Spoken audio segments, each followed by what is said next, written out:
Бзирашима Сатырского общества. Здравствуйте, уважаемые зрители. Апснахабар продолжает работу. Рад приветствовать гостей студии. Ардай Налапа, Центр гуманитарных программ, представитель или руководитель молодежной организации Азамат Багателя. Добро пожаловать в нашу студию. Сегодня мы будем говорить о так называемом законе об иноагентах. Накануне была встреча в Общественной палате, я бы начал именно с этого. Оценка этой встречи, как она была, как она готовилась и какие вот предварительные результаты этой беседы. Ардай Налап. Спасибо, добрый день. Спасибо за приглашение. Вчера наш такой бурный разговор завершил Сократ, наш уважаемый Сократ Раджевич Джинджоли, такими словами, что мы вас всех знаем по национально-освободительной борьбе еще до войны, вы не беспокойтесь, мы вас в обиду не дадим, мы вас защитим. Мы очень ему благодарны за такое отношение и доверие, но, честно говоря, вот ощущение какой-то нереальности, что мы в своей стране, где прожили уже, я во всяком случае, долгую жизнь, и все было открыто, и все знают и меня, и мою семью, и мою деятельность. И вот меня надо от государства защищать.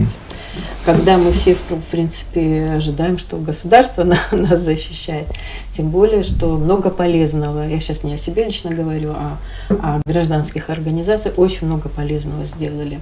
А когда начинался разговор вчера, то Руслан Хашиг очень сделал такое важное вступление, где он сказал, что никто не против каких-то реформ, изменений, новых законов и так далее, но нужно знать, вот на чем основана эта необходимость, какой материал проанализирован, какие выводы, что именно мы решаем, какую проблему тем, что вот сейчас значит, наши власти занимаются подготовкой закона, в котором значит, должно быть такое понятие, как иноагент.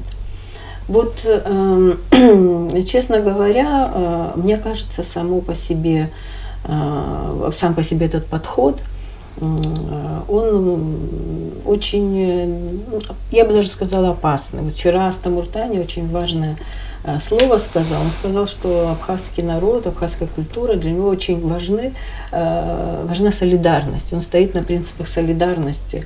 Даже несмотря на то, что у нас конфликты, дискуссии, разные мнения и так далее, тем не менее, вот есть некоторая общность, единство. И я могу добавить, что есть такие очень важные механизмы социального взаимодействия, которые как бы прошивают разные слои, разные группы. В старое время это был такой очень важный механизм аталычества, когда даже вот социальные слои как бы очень скреплялись через молочное родство и так далее. Сейчас тоже наше присутствие и взаимная поддержка, где и на свадьбах, и на печальные моменты, на похоронах и так далее встречаются и президент, и самый простой рядовой человек, крестьянин и так далее, и всегда есть возможность общения и так далее. И вот в такую культуру, да, внедрять понятие иноагента, это, конечно, губительно.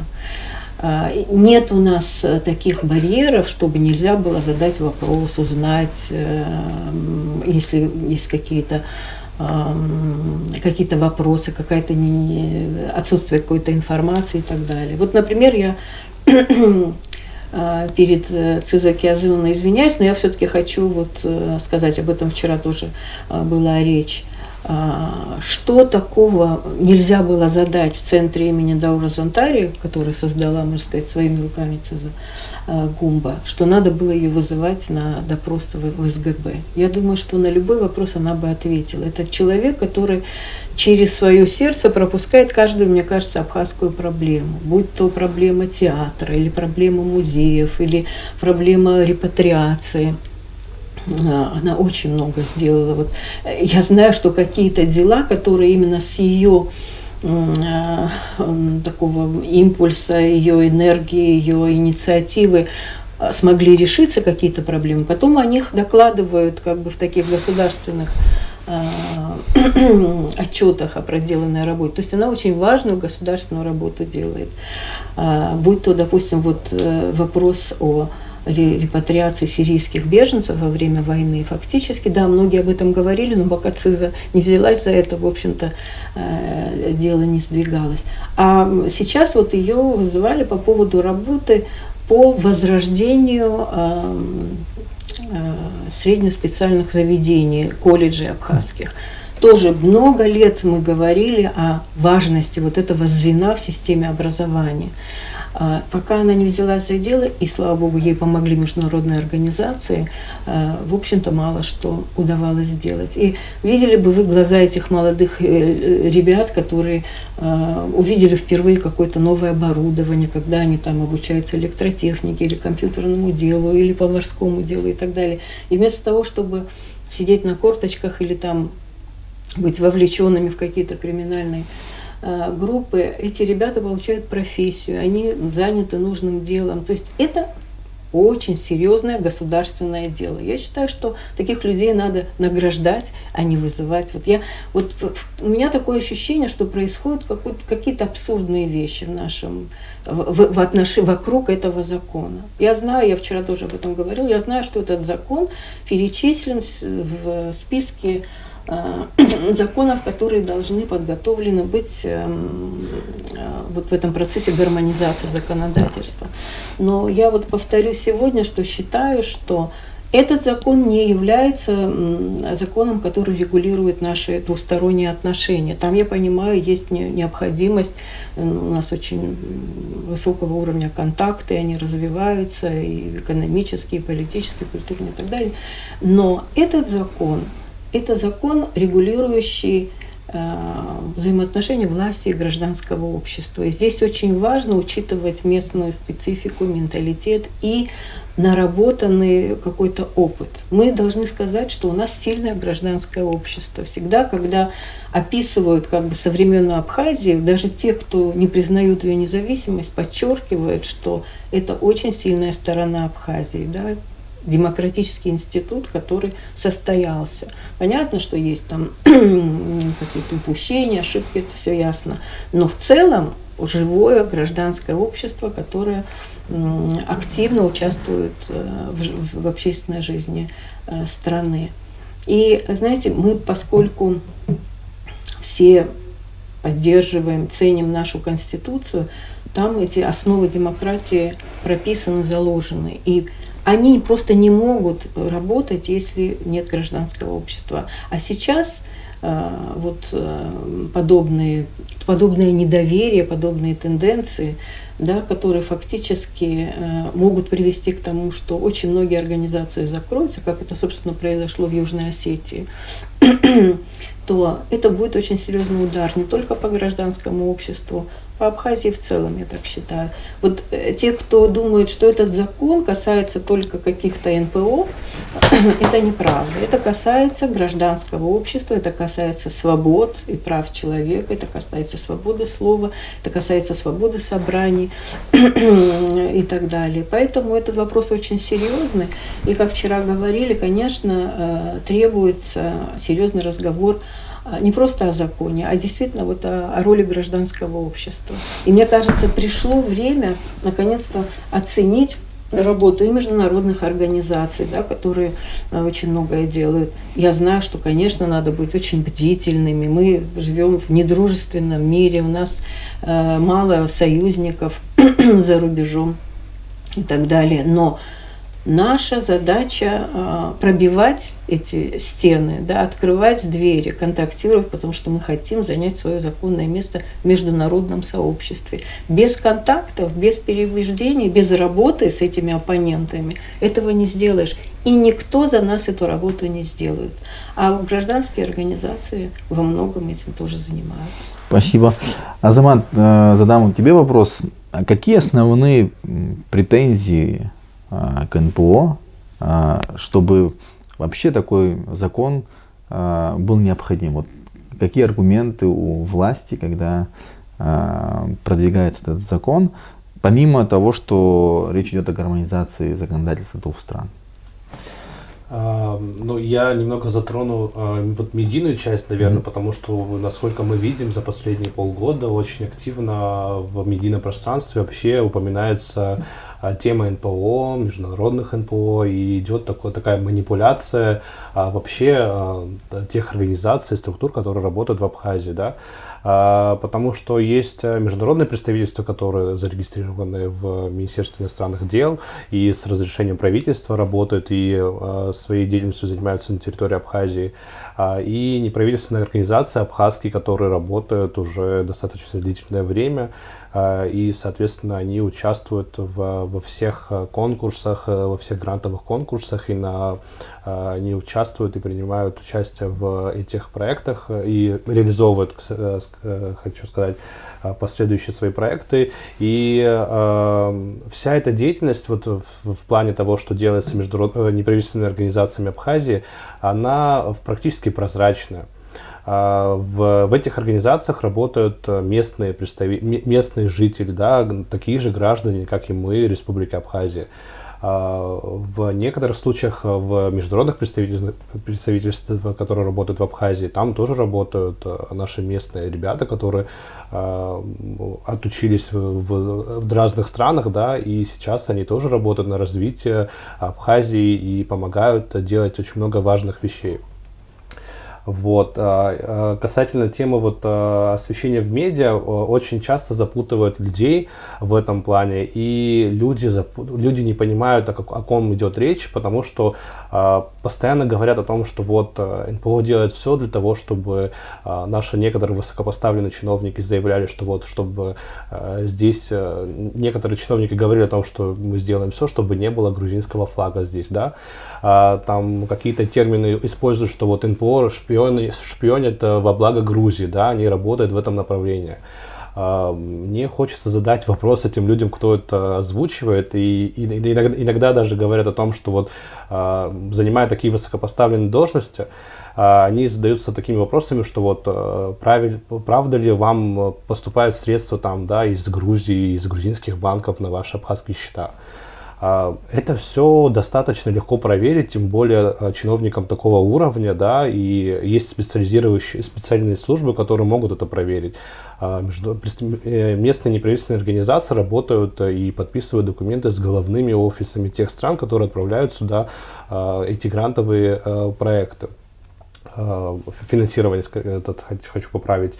И эти все средства доходят только через российскую сторону, то есть транзитным путем через Российскую Федерацию все транзакции приходят в Абхазию. У нас я не могу говорить о всех людях, о всех организациях детально, да, но есть рычаги, благодаря которым это можно проверить, и насколько нам всем известно, это все официально, и все транзакции, все отслеживается, это и все идет как бы через Российскую Федерацию. Вот. Касательно медиа, последние несколько месяцев представители местных неправительственных организаций очень активно начали отвечать тоже на эти вбросы информационные, которые используя различные сетки вещания, это телеграм-каналы, анонимные Facebook-страницы, аккаунты в Фейсбуке. Очень много механизмов, которые используются против формирования такого негативного отношения к неправительственным организациям абхазским. В принципе, если мы будем говорить о результатах их деятельности, да, и о том, какие проекты они реализовывают, мне кажется, у людей будет понимание и ясность, но мы все прекрасно понимаем, для чего идут эти манипуляции, да, и вбросы различные, для того, чтобы и этот законопроект, да, и дискредитировать вообще в общем все гражданское общество, и это все делается для того, чтобы организации прекратили свою деятельность. Можно я добавлю? Да. Очень часто говорят о том, что есть фонды зарубежные, которые, значит, базируются в западных странах, в основном в Европе. эти страны не признают Абхазию. Значит, они проводят политику да. этих стран, которые, значит, однозначно на стороне Грузии.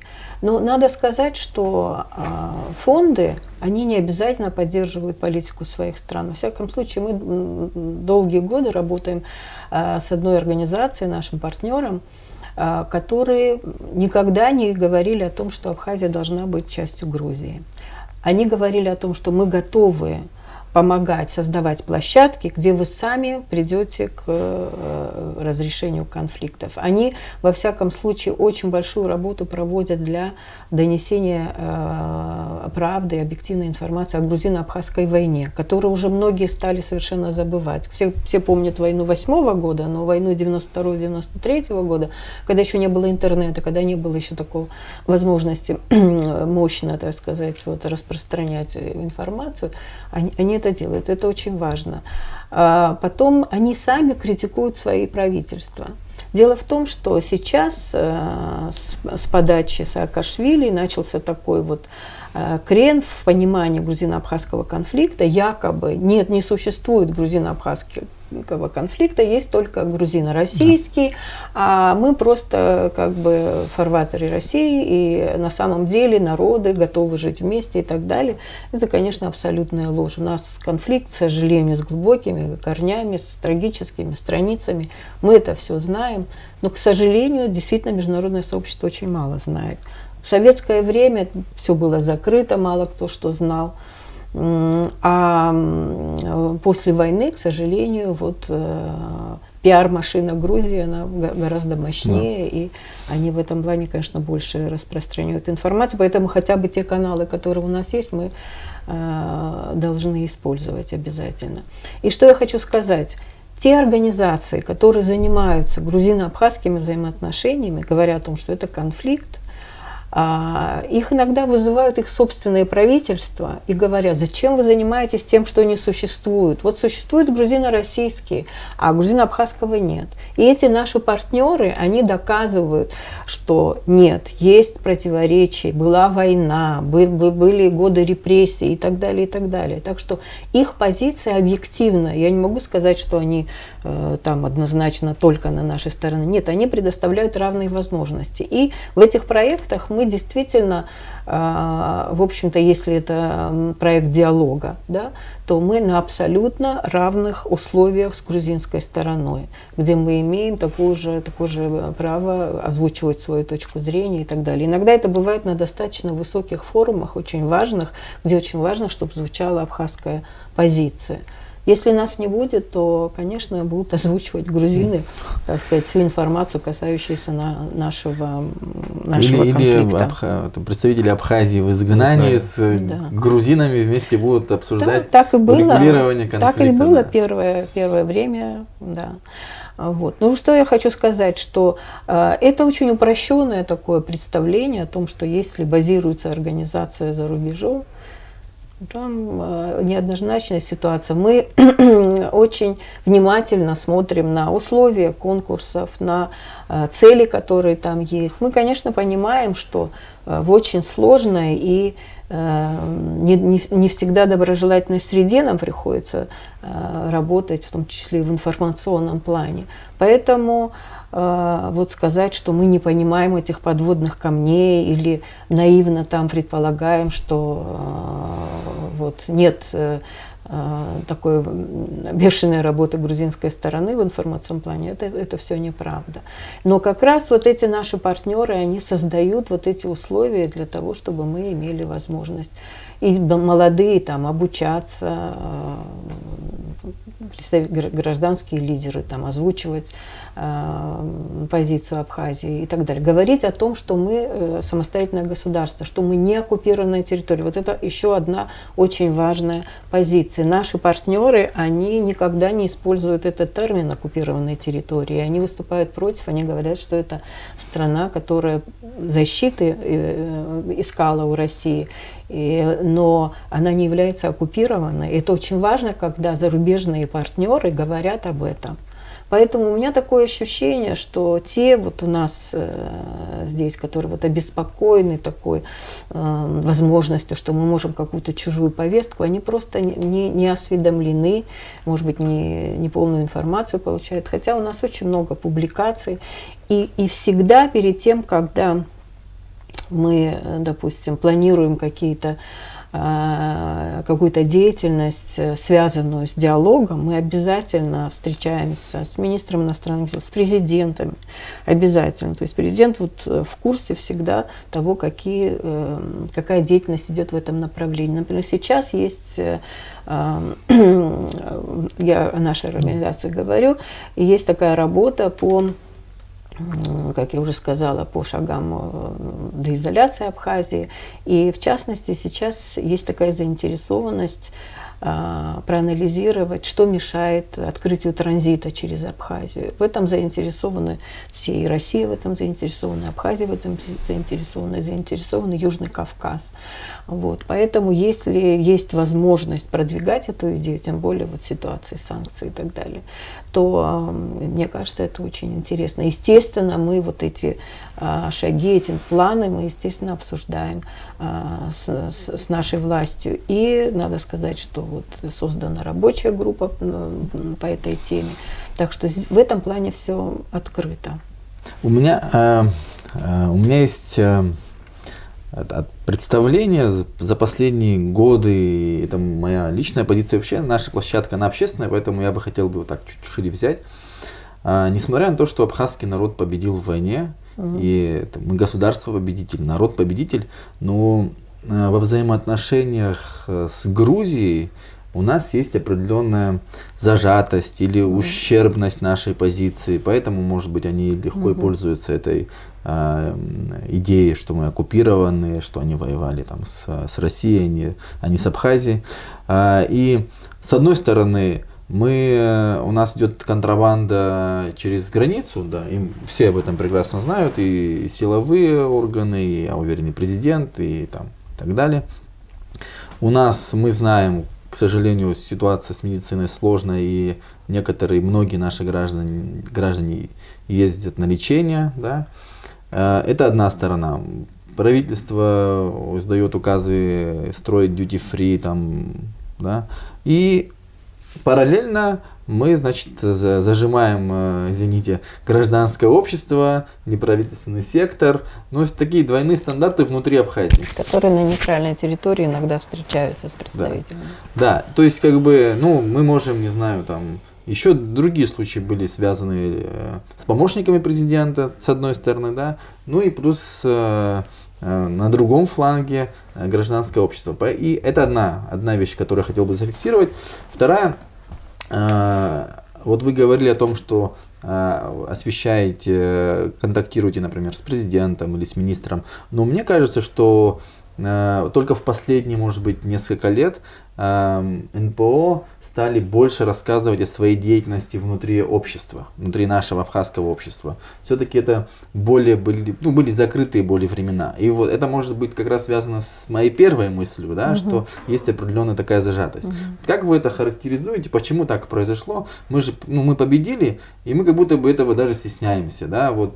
Почему не могут встречаться эксперты и открыто потом говорить об этом? Почему я, допустим, как ведущий YouTube канала, мог бы себе сейчас представляю, что если бы какой-нибудь эфир я записал бы с грузином из Грузии, то я был бы точно врагом народа и так далее, и так далее. То есть вот это психологический момент, я хотел бы, чтобы мы это обсудили, мне кажется, это очень важно. Азамат, извини, 2 слова скажу. Да. Дело в том, что я не соглашусь с тем, что это было закрыто. Первый диалог, в который мы вступили под эгидой Калифорнийского университета, потому что Пола Гар, большой друг Абхазии, она была там профессором. Автор книги «Долгожители». Да, «Долгожители», 2 книги об Абхазии у нее. Вот. И она она сказала, что здесь необходим мир. Она сколько могла освещала, и когда война была, очень переживала за то, что здесь происходит. Вот. И она сказала, что это не должно повториться, необходимо как бы вот, вести диалог, чтобы абсолютно исключить возобновление военных действий. Я думаю, что эта цель была... Да. Она до сих пор и остается. До сих пор остается. Да, поэтому мы, собственно говоря, сказали, что да, мы готовы, хотя сначала было это очень сложно.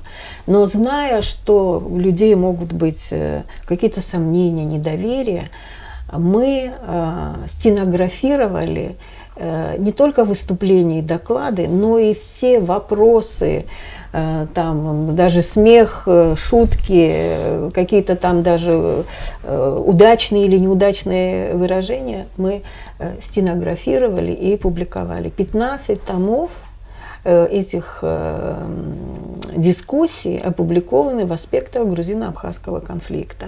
Все эти тома мы раздавали в Республиканскую библиотеку, в АБНИ, в АГУ, чиновникам тех регионов. Я прошу прощения, тут да. нужно отметить, что вы представители одной организации, ну то есть да, да, Азамат молодежная, но воспринимают зрители, да. что вы за всех отвечаете. Да, за всех отвечаете, и все организации, все НПО, это вот прямо... Но дело в том, что этот диалог тогда, мы его приглашали из разных организаций, то есть не только мы участвовали в нем, там Натыла Акаба участвовала, там Роман Бар участвовал, там участвовали сотрудники АБНИ иногда на каких-то встречах, и Налхашик много участвовал. Очень многие участвовали как бы за рамками нашей организации. Так что я скажу что, с того, что это была открытость, но может быть это даже не совсем... Мы должны были там написать, что поскольку эта речь была прямая речь, люди не всегда обдумывали слова, какие-то были удачные и неудачные там слова и так далее. Это ведь не продуманная статья и так далее. Надо было там четко написать не для цитирования. К сожалению, некоторые недоброжелатели вырывали какие-то фразы из контекста. Я думаю, что вот такое недопонимание важности этого процесса привело к тому, что вот стали как бы формировать такое недоброжелательное отношение к подобному диалогу. Но можно, некоторые упрекают нас, мы, честно говоря, сами тоже говорим, конечно, говорим, что нужно больше информировать, но это, конечно, большая, вот вы работаете сейчас в медиа, и вы понимаете, какая это большая работа. Вот просто это так это, да, это большая работа. Не всегда, кстати, есть возможность это делать. Вот. Сейчас Азамат очень много делает, может быть, ты расскажешь. Что касается, допустим, нашей организации, у нас есть сайт, который, конечно, чаще должен обновляться. Мы публикации, мы очень часто даем интервью. Вы знаете, вы известны, несколько лет мы вот битый час и говорили о том, что нас беспокоит. В принципе, иногда людям кажется, что НПО это какая-то одна большая организация, и мы все там работаем. Нет, НПО есть отдельное юридическое лицо, состоящийся из учредителей, да, со своим уставом и со своей деятельностью, и там все очень четко прописано. Организация проходит как международный аудит, так и налоговые органы проверяют. У некоторых организаций есть статус благотворительной организации, да, они проходят специальную комиссию сертификационную. И это очень большое количество людей, которые в этой сфере работают, и в этой сфере работает достаточное количество молодежи в том числе. Я могу привести очень много примеров, начиная с реабилитационных центров, организациями, которые занимаются просветительской деятельностью, реализацией медийных проектов, образовательных проектов, да, и очень огромный объем работы проводится, и в рамках этой работы наши молодые граждане могут пройти различные образовательные программы, да, и в разных проектах они могут реализовать там свои небольшие инициативы, и тем самым мы даем возможность, эти проекты вообще дают возможность нашей молодежи развиваться и дальше реализовывать уже свои проекты, потому что для нас это очень важно, когда мы делаем все для того, чтобы молодежь могла научиться написать проект, написать бюджет правильно посчитать, да, и реализовать свою инициативу. Для меня это очень большое достижение, когда вот мы сейчас уже видим в рамках нашей деятельности очень много ребят, которые Кого-то взяли сразу на работу в госслужбу, не по родственным связям, кого-то взяли люди прошли целый этап, да, конкурса, и их взяли на работу в международную организацию. Для нас это большое достижение, потому что они получают опыт и самореализовываются. По поводу части... Извини на секундочку. Когда ты говоришь проект, иногда некоторых раздражает уже это проект. Проекты. Проект это что? Это фактически какая-то проблема, значимая для страны, которую анализируют. Я просто хотел привести пример. Давай. И да, по поводу проектов, когда вот мы говорим, да, вот мы делаем проекты, вот из последнего проекта, да, вот мы реализовывали проект, состоящий из семинаров, ребята получили опыт и разобрались, сами инициировали проблемы, которые существуют в нашем обществе, да, и из разных проектов реализовали там проект по сохранению, популяризации абхазского языка с использованием современных технологий, сохранение историко-культурного наследия, да, трудоустройство людей с ограниченными возможностями здоровья. И таких примеров очень много. И эти инициативы предложили сами молодые ребята. Мы их просто поддержали, и они реализовали. Потому что, как и нам кажется, как им кажется в этот момент, когда они инициировали эти проекты, да, это сфера, в которой государство практически не занимается. И мы надеемся, конечно, что они получат дальнейшую поддержку и от государства, и от бизнеса, и будут дальше также продолжать это делать. Касательно вот медиа, вот ты тоже затронул, и очень хочется отметить, что вот в медиапространстве очень большое количество организаций, которые и в связи со своей занятостью, да, в связи с тем, что очень мало специалистов в этой сфере, в сфере пиара и сотрудников, да, по коммуникациям у нас в Абхазии, ну, не такое большое количество.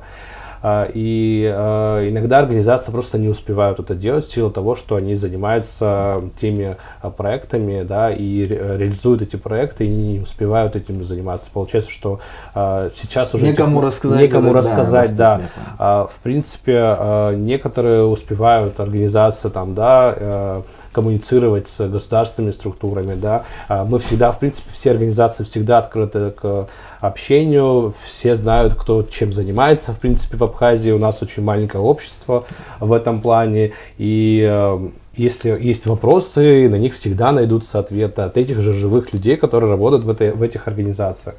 Но вот за последние 6 месяцев, да, вот мы запустили медиа-агентство социальной информации АПСН. Я надеюсь, вы подписаны. Недавно со мной контактировали, да. Надеюсь, вы подписаны на наше медиа-агентство. Как раз еще одну тему я хотел озвучить, да, по итогу. Да, и мы за протяжение, у нас на самом деле работает большая команда ребят, там, до 10 человек, и мы максимально стараемся рассказывать про те мероприятия, те результаты деятельности, да, неправительственных организаций, там, инициативных людей, которые просто собрались там в своем городе. Нужно отметить, что не все, кто контактирует, это, кстати, я сейчас хочу сказать о том, что не все, кто взаимодействует с НПО, они обязательно получают какую-то зарплату. Нет, да? Конечно. И если даже получают, это неплохо. То есть я вот это хотел сказать, что это нормальная ситуация, потому что они получают новые знания, опыт, навыки там, и так далее, и так далее. Очень правильно вы сейчас отметили. Все, конечно, забыли период пандемии. Вот в период пандемии все гражданские организации, которые работают в Абхазии, очень быстро переориентировали свою деятельность. Многие, не все. Не все, да, многие организации, потому что государство, в принципе, столкнулось с очень тяжелыми, да, социальными последствиями, которые всеми странами были введены ограничения, да, и мы тоже ощутили эти проблемы в Абхазии. В первое время тоже был создан такой телефон доверия, психологической поддержки тоже там. В нашем государстве, вы знаете, акт о независимости был принят, как ни парадоксально, только в 1999 году. Мне казалось, что мы должны были бы 30-го, 1 октября это сделать.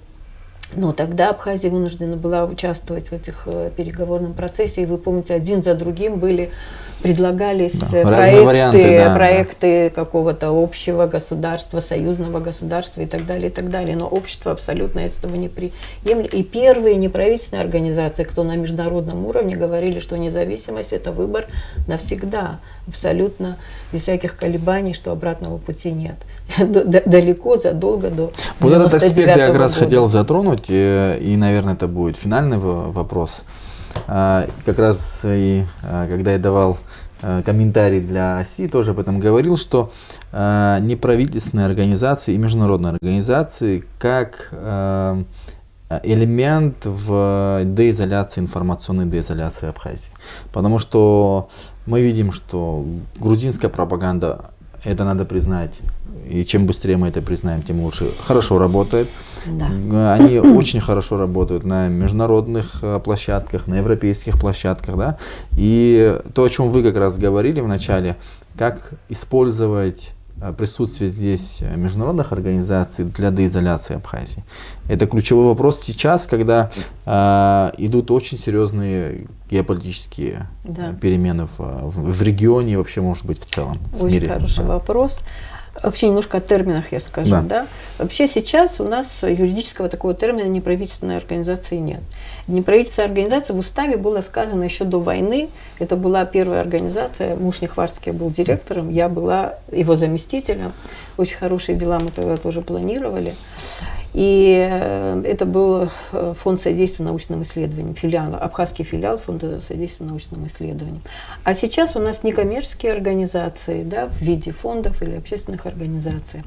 Но иногда, к сожалению, наши чиновники называют вот этот термин НПО, который привязался как бы в разговорной речи к нашим организациям. На самом деле гражданские организации это по сути самое важное. Но когда наш министр называет, допустим, UNDP, департамент ООН, он называет НПО, я просто не могу понять, что это такое, потому что это межгосударственная организация, это не НПО. ООН, Организация Объединенных Наций, это межгосударственная, никакого отношения к НПО они не имеют. Они могут финансировать НПО, какие-то программы по развитию передавать на реализацию НПО уже на местах, но сами по себе они не НПО. Это департаменты Организации Объединенных Наций, в которые входит Россия, и в которые хотели бы войти мы, конечно. Поэтому, должны были. Да, поэтому, когда, допустим, в интервью Кристиана Бжани он говорит, что, скорее всего, да, все идет к тому, чтобы международные организации отсюда ушли, мне кажется, это настолько против интересов Абхазии, я была поражена это вот услышать. Во-первых, это будет окончательно означать, что оккупированная территория, если у нас нет международных организаций, если нет департаментов ООН. Мы признали победу стратегии Грузии. Да, вот, это очень означать. идет, меня просто поражает, когда иногда у нас здесь вот активные деятели в унисон с самыми, так сказать, националистически настроенными грузинскими кругами. Они нас хотят изолировать, и наши местные деятели хотят нас изолировать. Это вот очень такое непонимание на самом деле наших интересов. Я понимаю, что они не из злого умысла это говорят, но на самом деле они не понимают, что будет означать, если международная организация отсюда уйдет. Спасибо, спасибо. Я считаю, что, конечно, нужно использовать все эти контакты. И тут спасибо за то, что с терминологией помогли, потому что я тоже работаю в неправительственном секторе Фонда развития абхазского языка имени Баграта Шингуба, вот, и мы тоже являемся частью вот этой большой семьи, можно так сказать, гражданских организаций. И это очень важно, потому что там, где не успевает или не хочет, или не может государство, туда приходит гражданский активизм и заменяет собой в хорошем смысле государства. Взаимодействие. Взаимодействие Да, помогает. когда, Безусловно, да, потому что мы взаимодействие. подготовили методику и передали эту методику, опробировав ее, передали в государство. Теперь уже государство должно, мы надеемся, внедрить в школьную программу, в программу детских садов. Взаимодействие помогая, иногда критикуя. Это Мы тоже, кстати сказать, с удовольствием за всегда критику, вызывает. это я всегда, это мое любимое занятие, в общем. Да. Спасибо еще раз за Спасибо то, за что вы пришли. приглашение. И, завершаю эфир словами Наунагдза Апсанра. Наунагдза Апсанра. Дай Бог. Абсолютно.